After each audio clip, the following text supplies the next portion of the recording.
Well, good afternoon, folks. We are certainly glad that you have joined us. My name is Kevin Nardi with the Illinois Ag in the Classroom program. And back when we planned this back in October, it was beautiful outside, and now it's snow. So don't know what to think about that. But we'll get started in just a couple minutes as some more folks pop in. But today we're going to talk about a new book and an Illinois Reads book, and we're going to talk about both of them, Seasons on the Farm. We're excited to have Chelsea Tornetto, the author, an Illinois author, on with us today, and we'll get started in just a minute. So grab a seat, make sure you grab a pen because you'll need the magic word to win a prize here in a little bit. All right. Well, folks, we're going to go ahead and get started. We got a full presentation today. First off, we're so excited that you could be here. Hope you all had a wonderful holiday and are looking forward to the rest of December. So, in Illinois, that means you never know what the weather's like. It's going to be cold this week, but they're saying it might warm up between now and Christmas. So we'll see how that goes. But with that, we are super excited today to be joined by two folks. First off, author Chelsea Tornetto, an Illinois author, an Illinois native, but also Sherry Sanost, who is the chair of the Illinois Reads program. Illinois Reads, an Illinois Ag in a Classroom. We've been involved with Illinois Reads for a couple of years and huge promoters of the process. But I wanted Sherry to join us and tell us a little bit about Illinois Reads. Welcome and thanks for joining us, Sherry. But first off, tell us a little bit about what Illinois Reads is. Thank you, Kevin. So Illinois Reads is a program that started back in 2013, and we go from birth all the way to adult. We have six age bands. For each age bands, we have six authors that are somehow related to Illinois, either have lived in Illinois, lives here now, and they're pretty much all alive. Not anybody who has passed, so to speak. You know So what? I've been working with the program for a couple of years, and the first time I saw it, probably in 2013, 2014, I'm like, how are they going to keep this up, finding 36 Illinois authors? But in partnership with the Center for the Book and the State Librarian's Office, our friend Bonnie there, she's got a list of authors with Illinois connections this thick in it. And yes. it's just so exciting to see the number of new books that come out. But with that, Illinois Reads, if you go to illinoisreads.org, you'll see more. But you've got an exciting event coming up this weekend. Tell us about that, Sherry. I do. So we are having our sneak peek on Friday, December 5th, in Downers Grove at Anderson's Bookshop, and their address is 5112 Main Street, and the sneak peek is going to take place from 6 to 8. And what's awesome about this is out of our 36 authors on the list this year, we have 24 of them who will be attending in person that you would have a chance to meet if you decide to come out, talk to, listen. They'll be sharing a little bit about themselves. And then if you need some Christmas gifts, you can buy some books and get them autographed, personalized from the author, which is an outstanding time. Outstanding time. And that's the kickoff for the 2026. We just finished up 2025 with Family Reading Night, promoting that with Illinois authors. But why don't you tell us about what's coming ahead this spring for Illinois Reads? So we have a big book festival, and this year it's going to be in the city of Chicago, and that's going to be April 25th. It's a Saturday. And with that, this year we're doing something a little different. We're bringing back young authors, and we're going to pair the Illinois Reads, the book festival and young authors all together. So we'll be doing that, and hopefully we'll have lots of authors there. Another big event that we do is the state fair. So our Secretary of State is a generous man, and he donates 100 books for each of the authors that we have in attendance to be given away free to attendees at the fair. And for the past 2 years, we've had 14 people, 14 authors, so we've given away 1,400 books to kids and adults. And there's always just standing room only when folks hear about it. So Yes. super excited about that. So again, folks, check out Illinois Reads. I am super excited about it. They got a great poster already that you can see online, the different age bands, birth to four, kindergarten through second, 3 to 5, 6 to 8, 9 to 12, and also our adults. A couple of them, some of them are so new. One of our Bert to Four books, it's not even out yet. It doesn't come out until February. Sally Walker's Dirt's Journey. And a lot of folks on here already know that Illinois Ag in a Classroom, we're huge fans of soil. So I'm super Yeah. excited about this book. And another one for adults, Tractor Wars by Neil Dahlstrom. And it is about John Deere, Henry Ford, and International Harvester and the birth of modern agriculture and how Illinois plays a central role in that. I know Neil will also be at the Andersons. Yeah. Uh, and can't say enough about Anderson's bookstore and all of your local bookstores. I know it's pretty easy to go on and click and do that kind of stuff, but support those local bookstores and ask for your Illinois authors. Make sure that those bookstores know that we got Illinois authors out there. We want to support them. Right. And also let me mention, Kevin, on that Illinois Reads website, if they sign up to be a ambassador to the program, they will actually receive free bookmarks and a free poster for their classroom. That's it. So teachers, fill that out. Sign up to be an ambassador and plan ahead. And we're super excited about bringing back that young author event. They discontinued it a couple years ago, right before COVID, and super excited that we're bringing that back. So Sherry, thank you so much for joining us. But now we're going to turn our attention to Chelsea Tornetto, who is an Illinois author and didn't even realize that there was a program called Illinois Reads. But Chelsea, why don't you tell us a little bit about your Illinois connections? Yeah, absolutely. So first of all, you mentioned the Young Authors Program. That's a huge reason why I write books. I participated in the Young Authors contest in my school district every year when I was young, and so that was a huge impact on me. Love that. But yeah, I grew up in Southern Illinois, Redbud to be precise. I think you might hear my dog barking in the background there. Of course, they wait until we start talking. So I grew up in Redbud. Both sides of my family are farm families. We have my dad's side are hog farmers, Cedar Ridge Farms in Southern Illinois, and my mom's side are grain farmers. And so I grew up, riding four-wheelers and growing up on the farm. So And for those of you who don't know where Red Bud is, which county is that in? that's right on the border between Monroe and Randolph County. It's Right on the technically in border. So Randolph County, but right on the border. just a little ways to St. Louis. So far enough away you can't see the arch, but close enough away that's the biggest town. So Yep, for sure. That's where you go for fun. and then from Red Bud, where did you go? Tell us a little bit about the rest of your journey. So I went to college in Southeast Missouri, SEMO, and met my husband there. We were both in the education program and ended up doing our student teaching in a little town called Jackson, right near Cape Girardeau. And you know how things go when you go off to college. You always plan to go back home or go back to wherever you were from, and we did, but we ended up just staying. It's a small town, rural area, a lot like Redbud, and my husband is originally from the Hill in St. Louis, so he's a city kid. But he actually grew up hunting in Southeast Missouri. His family has some land there, so we both kind of have a rural background.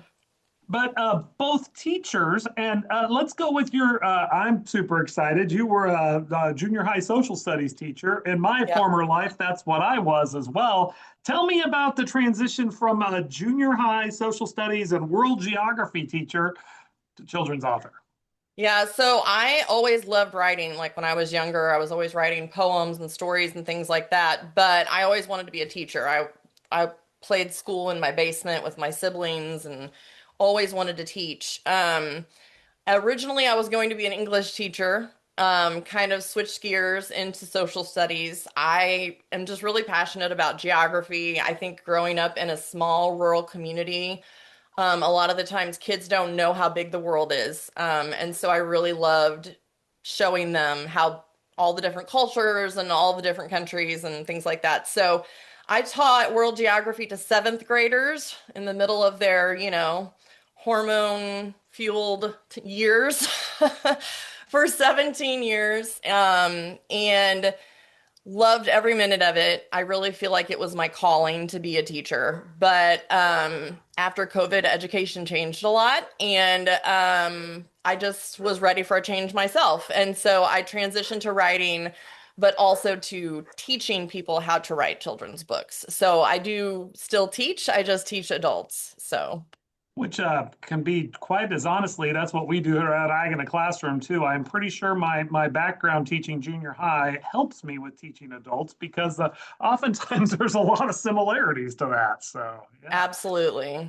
Yeah. So, but help me with your writing process. And here you are. You've got a number of books. The books you shared with us earlier off screen. That the books behind you in the back row, those are yours. But how many books do you have total? What's your number? And then talk about the process. And what about your first book? And where did it come from? And how long did it take?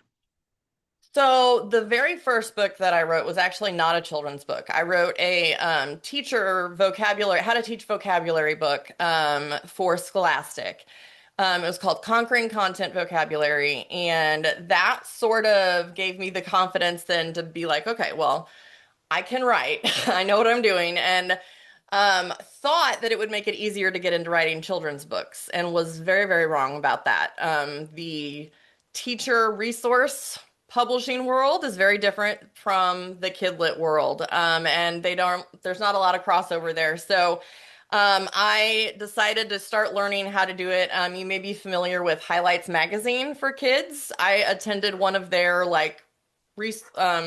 conferences on how to write for kids and just kind of dove in and started giving it a try. And my first book was this one, which is Gardens Are for Growing. And it is sort of a tribute to my husband and daughter.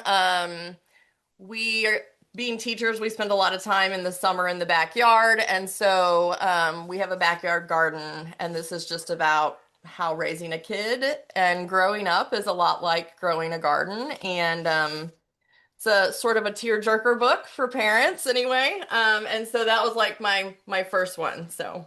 Well, I was going to talk about it later, but quite honestly, I wish I would have known you were an Illinois author then because I would have pushed this book huge. I am a huge fan of Gardens Are for Growing. And I did provide Chelsea with a list of questions and that kind of stuff. And that's not even not even until we get down there. You are the mother of two, and in the book, it talks about that relationship between a dad and his daughter. And as a father of two daughters, I'm a huge fan of that. It's definitely a good Father's Day book. It's got that tug on your heartstrings. So. Tug on your heartstrings thing. But I was going to ask, it's really about, my point with this is, it really talks about, gardens are for this and fences are for this and that kind of stuff. I wanted to know how much information did you give to the illustrator saying, hey, I really want this to be about a father and a daughter, as opposed to, it doesn't say, daddies do this and daughters do this. It's about gardens are for growing. Yeah.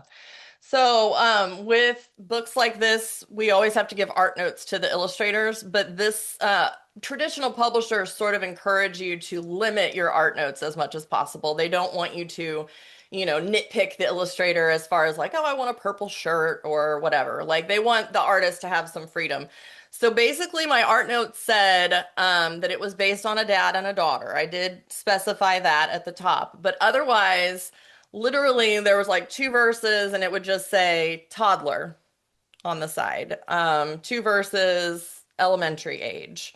And there were only, I think, a couple spots where I dictated, like, for example, at the end when it mentions something is for leaving, I forget. I mentioned a suitcase because I did want it to be clear that she was going off for adventures. So, but very, very few art notes. And Sue Lin is the illustrator. Sue Lin Pang is the illustrator for this one, and she just did a fabulous job. So. She did a fabulous job, but even throughout, Dad is full beard and full head of hair, and toward the end, Dad's losing his hair and it's turning a little My bit gray. my And husband was not a fan of that. He's at the end, he's bald, and yeah, and no, Chelsea did share that she has a 15-year-old daughter going on 16, probably going on 23. So there might be some of that if she's driving to Chicago this weekend to go up Yep, to that's go up to the that's Illinois Reads her. Festival. She's definitely at that teenage stage. So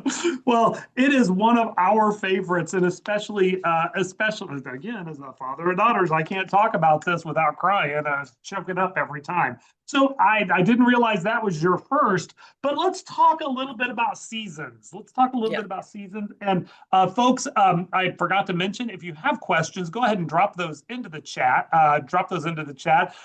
Sherry, somebody did ask, how do we get the poster? How do we get this stuff? So IllinoisReads.org. So head there, IllinoisReads.org. We'll keep answering the questions in the chat.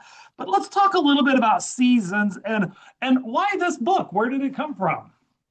Well, so obviously, as a farm kid, I had lots of material and inspiration to work with on this, but also as an educator and a mom, just knowing that seasons are part of the curriculum in every kindergarten and first grade and second grade classroom. It's something that is taught pretty consistently, and a farm is one of the best places to see all those little signs in nature and notice those, teach kids to notice those and appreciate those. And so I just thought that was a pretty good match. And so it just kind of started from there. And I think the illustrator on this particular book did a really fabulous job of showing all those little hints that are mentioned in the text and even some that aren't specifically mentioned. Right. Now, I know that you worked with Lisa Amstutz on this book. She was, folks, if you remember, we had Lisa back a couple months ago when we talked about her Christmas tree book. So you worked with Lisa on this book as well. But you also help other authors. So tell me about you helping other authors compared to you being helped by someone. So Lisa is my agent, and she, an agent, for those of you who maybe don't know how traditional publishing works, they're like a real estate agent for stories. So they take the story that I want to sell to a publisher and they put it out there and use their connections to find a publisher that wants to purchase it and publish it. So Lisa does a fabulous job of that. And she's also a bit of an editor, someone to bounce ideas off of and help with, when the meter of a rhyming book isn't just right, she can help you with that. And yeah, I work for a company called At Home Author. And I know that there's a lot of teachers here. Teachers we think make the best authors. Myself and my boss, Vicki Weber, we're both former teachers turned children's book authors. And basically what we do is we teach people how the industry works and how to get started. So we take those people that are like, I've always kind of thought about writing a children's book, but I really don't know where to start. And we kind of save them all the years of research that we did and kind of guide them through that process. So I'm still teaching, which is fabulous. But additionally, I know that following it on social media as well, you also work with small clubs. Tell us about your work with SCBWI and the importance of that. Yeah, SCBWI, teachers, you guys all know how there's all these acronyms for everything. So it's the Society of Children's Book Writers and Illustrators, and it's the professional organization for us. And there's chapters all over the United States, all over the world that provide, webinars sort of like this one to teach about things. They give authors resources to connect with agents and editors and illustrators. So I do occasionally, I was just featured actually this month. I'm the December featured author for my SCBWI chapter. And so, yeah, lots of ways to make connections and meet other people who want to do the same thing that you want to do. And also bounce ideas off of you. Yeah. You mentioned, Lisa might look at you and say, that rhyme's just not right. And it's a place where you can go and say, What do you got? Help me. Yep. Who Yep. sees this? SCBWI, every chapter will like, if you contact them, they'll match you with a critique group or they'll put you in touch with other people who write the same thing that you write. And yeah, community is everything, just like in most areas of life, but particularly with writing. And for Missouri, there's probably a couple of chapters. I'm not. I know how many there are in Illinois, but there's probably a There's couple of. there's only one in Missouri. In fact, we combined with Kansas a few years back, so we're the Kansas Missouri chapter, and so most of our events are in Kansas City, which is hard for me to get to. But yeah, so they say KISMO for short, KSMO. So we're the KISMO chapter. I thought maybe there was a Kansas City chapter and a St. Louis chapter. I think So there used to be, but not anymore. Illinois, we have several, and one of the things that Sherry will share is that would agree with is SCBWI at the Illinois Reading Conference. They always have an active booth and talking about authors of all sorts of topics. And so, Yeah. folks, it's not just about a rhyming book; it could be just about anything from a children's literature perspective for Yep, they go all. writers and Yep. illustrators. So They go all the way up to young adult. all the So, way. board books to young adult is all covered. Right. Now, you mentioned a little bit about working with the illustrator before. And how about sharing a little bit of seasons with us? Some maybe your favorite, and maybe how things changed or what you did with your Yeah. illustrator. So, I'm gonna share my screen real quick, and hopefully you all can see. And I'll just read. Let's see. I'll read since I'm gonna show you this one from the beginning. So, this is the PDF final interior that the publisher sent me. So we've got the cover page, and I'll just read you like the first couple pages and then show you some of the changes that were made. So, this is the first spread. Barren trees sprout budding leaves, melting snow drip drops from eaves. Sheep get haircuts, horses roll, robins swallow earthworms whole. Muddy fields turn misty green, mamas lick their babies clean. Planting starts when soil is warm, signs of springtime on the farm. And so those were kind of the two spring spreads. And working with an illustrator is really fun.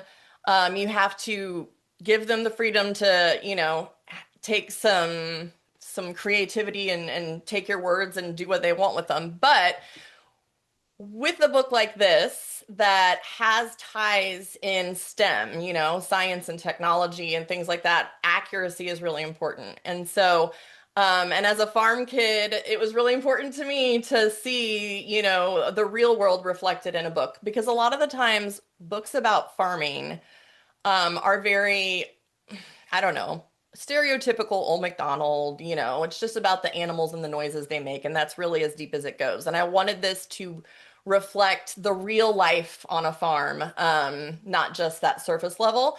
And so just as an example of how that works when working with an illustrator, this spread about spring, you'll notice that there is a tractor and a planter, they're basically planting a field here.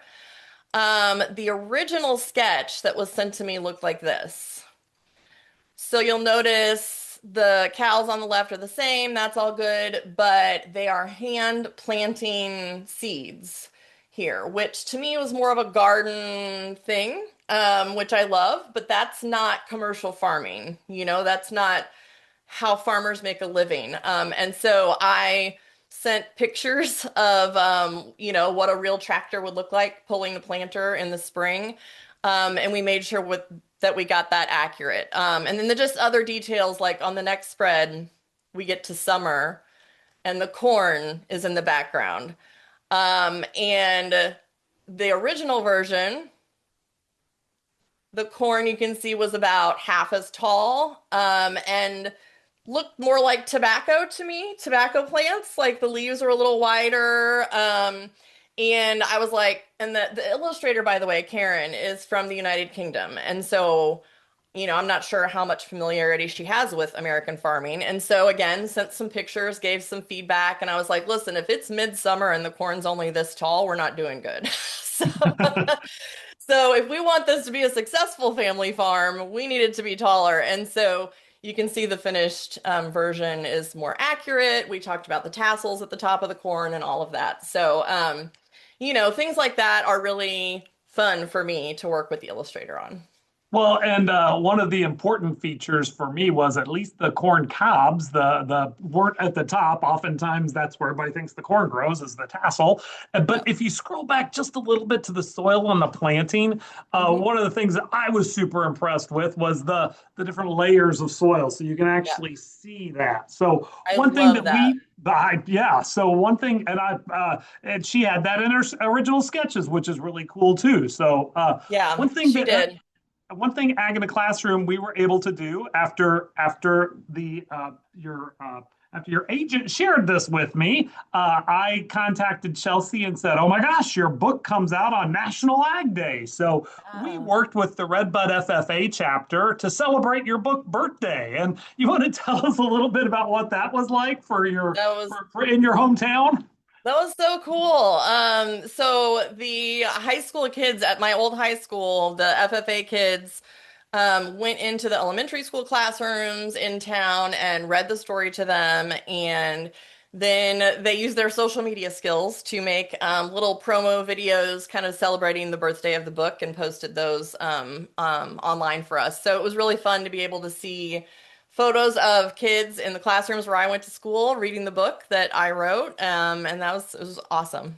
Yeah, so we're really excited about that. One of the things that we see is a number of students who are in our FFA chapter programs. They don't have farm background experience. However, they're looking for an agricultural education how to teach them how to be teachers or an ag communication skill. And we all have phones, but those high schoolers, they know how to do it. And I'm positive that the editing skills of the videos took far less time than if I were to sit down and do it. So they Yeah, and had a I special. I love that farming is often looked at as an old-fashioned or outdated sort of industry, and it's so modern if you live it. It's so is connected to everywhere in the world, and it's essential for so many things. Like my dad's hog farm, he exports hogs to countries all over the world. It's not like he's just raising a pig and making bacon, like he's shipping them all over the world. And I don't think a lot of kids realize that. And in today's world, social media is the way to spread that to educate kids. So, Well, I will tell you, you could do your dad proud. We need a good pig book. So keep that in well, the back of your mind. You're driving a long way from I the Cape have an to idea Chicago. for one in the works, but it is nonfiction. So it's very research heavy. I'm actually trying to get my dad to put me in touch with, it's called When Pigs Fly, and it's going to be about shipping livestock internationally. Um, And so I'm trying to get my dad to hook me up with his export guy. So, Well, with his export guy, and I got some folks that we can talk to you about with this as well. But okay, we'll that get whole on it. nonfiction about all of livestock, because livestock, it's a tough sell to people who don't understand it. The Yeah. difference between pets and livestock and what the consumption is, and dairy is awfully easy. God bless our friends at the Dairy Association because that's awfully easy versus pork and beef and where things come from. And again, because we are so far removed, generations removed from the actual farm. So, but you mentioned your family, so now your kids are two generations removed. Yep. What do they think about the farm? Even though they are, I mean, you mentioned your area right now is pretty rural. They're not directly connected to it. What do you see differences there? I we try to keep the kids connected to it. I mean, they go home and visit. My great grandparents lived to be in their upper 80s, and so we spent a lot of time at their house, my mom and dad's. They have helped my husband and my dad butcher.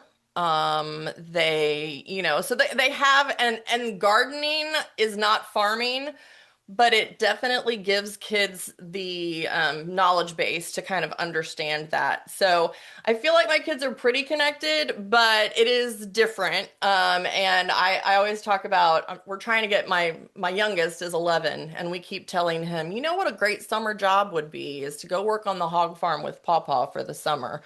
And we're not, he hasn't bought into it yet, but we're working on him. So. No, I totally understand. Things are a little different. So one of the questions that I need to ask and make sure we get this with seasons on the farm.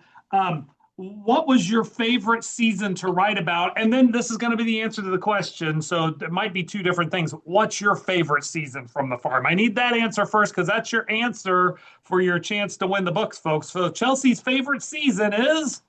My favorite season is fall. I think that I don't know if it's most farmers' favorite season, but it's definitely busy.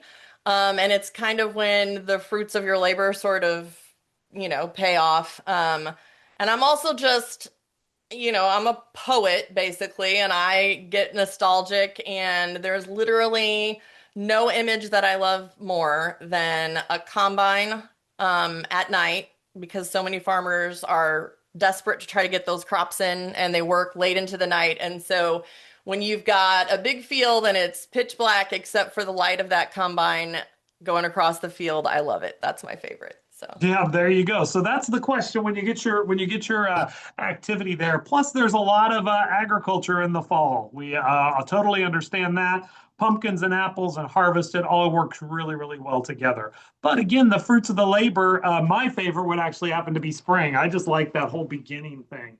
And as you Yeah. talk about with gardens, there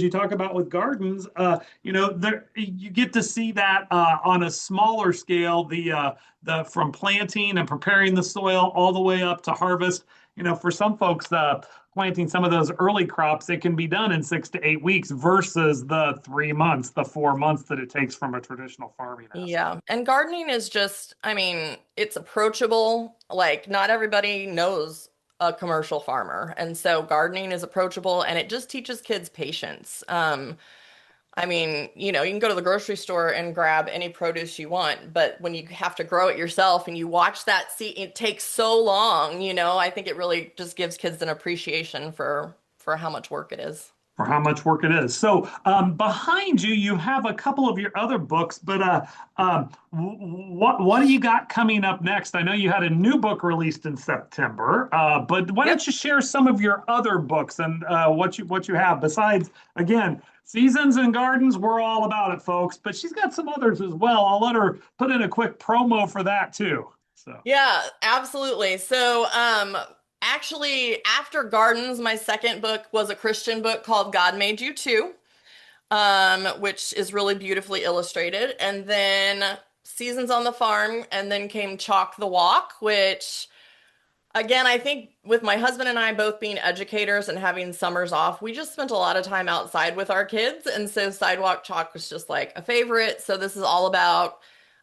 creativity. I would say this book is a great classroom book for encouraging creativity. Do a read aloud and then send them out with a tub of sidewalk chalk and see what they can come up with. And then my most recent is my second Christian book, which is called The World's Best Christmas Light, which is about a family driving around to check out Christmas lights, arguing over which one's the prettiest or the best, and ending up at a nativity scene. So this one just came out in September. I do have. But show off the cool special part for those people looking for a special holiday gift. Yeah, if you need a Christmas gift. So it is a light up board book. So it's got the nice sturdy board book pages. And at the end, they decided, since it's about lights, that they wanted to put I don't know if it's turned on. Let me turn it on. Oh, of course, this one's not working. Well, there's a light at the back. I think I must have left it on. And the Man, that's a problem with Christmas lights, isn't it? The nativity star lights up, so it's really cute. Cool. That's cool. But what else are you working on? So I have a series in the works with Scholastic. Scholastic, little known, they have a Christian imprint called Little Shepherd, and they've asked me to write a series called The Thankful Little Tractor. So that's going to be a board book series. And then I actually have kind of doesn't fit in. I don't know. I feel like it's different than the rest of my books. I have a book called One Snap. Well, we're debating. It's either One Snap or One Click. And it's about photography and the power of photography to impact society. So it's like historic famous photos down to selfies and how that's impacted culture and society. So it's nonfiction, but it's also rhyming because that's what I do. And so it's going to be a combination of actual photos and illustrations, which I think will be kind of cool. So mixed media sort of thing. And that's coming in 2027. So, oh, and then we just got word. I have a novelty board book that just sold, and it's called Let's Barbecue. And it's about, it's like a novelty book where it'll have flaps and interactive things where a toddler can pretend to barbecue a burger with dad on the grill. So, Well, there we go. Got the beef and the pork right there too. yeah. So that's it. Got a little bit of it. So aspirational wise, though, what would be your what do you have in your back pocket? What that you might be pitching sometime? Oh gosh, I have so many ideas all the time. I really want like big term goal wise. I don't know if you all are familiar, but I'll give a plug to the Dolly Parton Imagination Library. It's just a wonderful program. She'll in many states, Missouri being one of them, you can sign up and your child will get a free book once a month from Dolly Parton. And I would love to have a book that's part of that. And so that's like a big goal in the background. But I've also just started a YouTube channel that I would love for all of you teachers out there to check out. It's called Itty Bitty Book Club. And it's as an author, I've started to see how much importance publishers put on reviews, Amazon reviews, reviews on Barnes and Noble, like all of that is so important to get as many reviews as you can. And that's great, and I love to read those. But what I really want to know is what the kids think. And they can't post a review on Amazon. A 6-year-old can't do that. And so Itty Bitty Book Club is meant to, I basically go out to schools and I interview kids. I do a read aloud with them, and then I ask them what they thought of the book, and we record it. And kids are so honest and so fun to hear their opinions on things. And so I'm trying to get that started and grow that channel.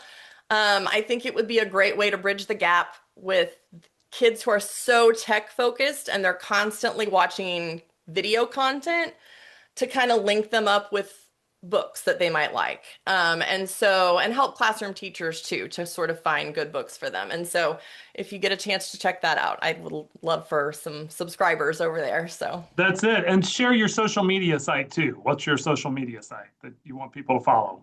well, I'm on Instagram, just with my name, Chelsea Tornetto. And Itty Bitty Book Club is on there too. You can just search for it. Awesome. Awesome. Well, with that, I'm super excited about this. You've got the opportunity to come to Chicago. You will be at the Andersons with your whole family. You can't, well, maybe there'll be stuff open up in Downers Grove and they'll want to see something else. But Chelsea will be at the Andersons bookstore again. So super excited about the Illinois Reads opportunity coming up with the preview. And then she will be, for those of you who are going to the Illinois Farm Bureau annual meeting, we meet in Chicago every year. Chelsea will be there signing both Seasons and Gardens Are for Growing on Saturday. So we've got both of those things coming up. Watch our social media tomorrow and over the weekend. We will be linking to both the Illinois Farm site and the Illinois Read site, promoting the event coming up and also doing some stuff about our annual meeting. But with that, I wanted to share some of our things. And sorry, you'll have to bear with me for a second, but. One of the things I think that is pretty important, and you need to think about this, Chelsea, to go along with your stuff. I'll make sure you have copies of both. But we do a lot of season stuff with our farmers markets. All of our stuff goes with farmers markets, and I thought I grabbed a poster, but I didn't. We got a great farmers market poster, and for our younger students, we have our little readers about farmers markets with a cool thing on the back. And for our slightly older readers, our ag mags are available from your coordinators. Chelsea, I'll have copies of these for you so you can share those with you, as well as the poster. I think I left your poster. Oh, there's the poster. It's right here with me. So on one side, it's fall and winter farmers market materials. Then on the other side, it is the spring and the summer. So you've got the whole thing. A great poster to go right along with that. But then I was looking and I'm like, oh my gosh, seasons. Some of my other favorite seasons book include Gail Gibbons, and Gail Gibbons is also an Illinois author. She was originally from Chicago area, went to school in Champaign. One of my favorite stories about Gail Gibbons was back in the day before they allowed photography into courtrooms. She actually was the artist who sketched out stuff for the local news station in the courtrooms at the U of I. So that's a really cool thing. But Gail Gibbons, the reason for the seasons, I thought that made perfect sense. And of course, another one that pairs perfectly with seasons on the farm is Gail Gibbons farming, because it walks all through the seasons as well. And of course, you can't go wrong with Gail Gibbons, The Seasons of Arnold's Apple Tree. So we've got seasons everywhere by Illinois authors. Another one, and I don't know if you're familiar with this, but Sherry will tell you I do a lot of book stuff. People know I do a lot of book stuff. This is the one book I would run back into a fire for. And my all-time favorite book is Richard Peck. Again, Illinois author, Richard Peck, A Season of Gifts. Although it does take place from that historic view of a farm, my favorite part about this is there's 18 chapters in this. It starts the week before school starts and it ends on Christmas Eve. And by gosh, wouldn't you know it, there are 18 weeks between, if you just read this as a chapter book to your 3rd through 5th graders, you got the whole thing about what it looks like then compared with what it looks like now. A couple of other Illinois authors to feature would be Fiona Cook. And this was an Illinois Reads book just last year, 2025, just figured it out. It was I believe it was on the adult section, Sherry, although it could have been anywhere. It's called Wheel of the Year, and it walks through planting and harvest and throughout the year and what goes on. It's just a beautifully illustrated book, but it's what goes on in each season. Another one of our favorites that kind of mimics Gardens Are for Growing is by another Illinois author who's been on the list a couple of times with Illinois Read, is Patty Totes Together with You. And I love this because it's the seasons of a family and what goes on within this. And it's Together with You. Again, Patty Totes Together with You. You just can't go wrong with that. A couple of other great books to go along with that would be When Green Becomes Tomatoes. When Green Becomes Tomatoes. This is by Julie Fogliano, and although not an Illinois author, I love this because it starts on I think it's like February 1st. No, it starts on spring, March 20th. It starts on spring and walks through walks through all of the seasons of what happens with a garden and on a farm. And there's a day in July when all of a sudden green becomes tomatoes. July 10th, when green becomes tomatoes, there'll be sky and sun and possibly a cloud or two when green becomes tomatoes. So there's just something about that. You're always waiting in the garden for when that green all of a sudden is a tomato. And that's just when it happens. A great book. And as we prepare for winter, another great book on the farm is Eugenia Doyle's Sleep Tight Farm. Love this book. Love this book. And of course, another one of our favorite authors, she's from Wisconsin, but we'd claim her if we could, Harvest Year by Chris Peterson. Just love this because it walks you through the whole year on the farm. So a couple of really great books to go along with that. Some other things that we'll have on our blog site to go along with this is we have a lot of lessons. So whatever season you're looking for, we have a number of lessons to go along with that. But one thing we will post on our blog site is a partner organization that we did specifically.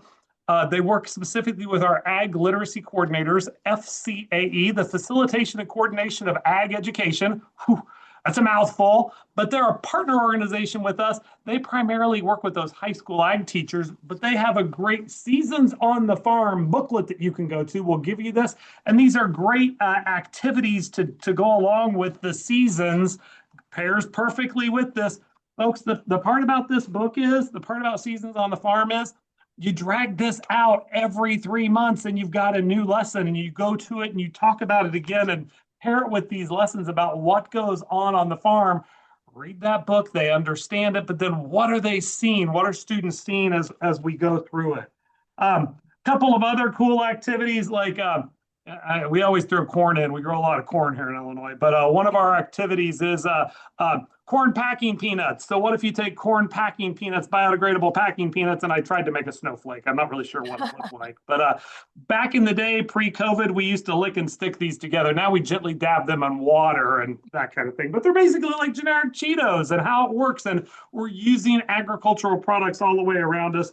And the same thing with our seasons on the farm. If we're going to grow an apple tree, well, it started with a seed that became a tree that had a blossom, and the blossom had to become pollinated before it became a little green apple, before it becomes a big red apple. So we've got all sorts of seasonal activities to go along with this. So check out with your Ag in the Classroom coordinator, check out our website, agintheclassroom.org, for all sorts of materials and lessons and ideas to pair perfectly with Seasons on the Farm. So again, check out all of those materials, and you don't want to miss Seasons on the Farm by Chelsea Tornetto, and that Illinois Reads, all the books that are coming up with it. And even the ones that aren't related to agriculture. There's some phenomenal reads here. There are just some great Illinois authors. We are super excited about Sally Walker's upcoming soil book. We'll be bringing back more soil activities to go along with that. But that's what we've got. With that, I want to thank Chelsea for joining us, and Sherry, you as well, for joining us. I don't see any other open questions, but we promise, folks, we'll try and do this right around 45 minutes, so we've got it done there.